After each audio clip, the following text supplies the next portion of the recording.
नाशिक शहरात गेल्या काही दिवसांपासून हिट अँड रनचे प्रकार दिवसेंदिवस वाढत चालले असून त्यामध्ये नागरिकांना आपला जीव गमवावा लागत आहे. असाच एक धक्कादायक प्रकार आणि शरीराचा थरकाप उडवणारी घटना आज दिनांक 9 जुलै 2024 रोजी गंगापूर पोलीस ठाणे हद्दीतील ध्रुवनगर भागात घडली आहे.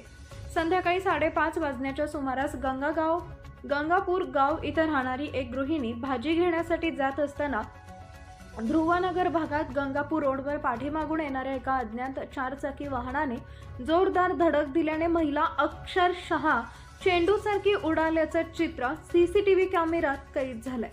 तसेच दुःखदायक बाब म्हणजे त्या महिलेचा या भरधाव कारच्या धडकेत जागीच मृत्यू झाल्याची माहिती पोलिसांनी दिली आहे.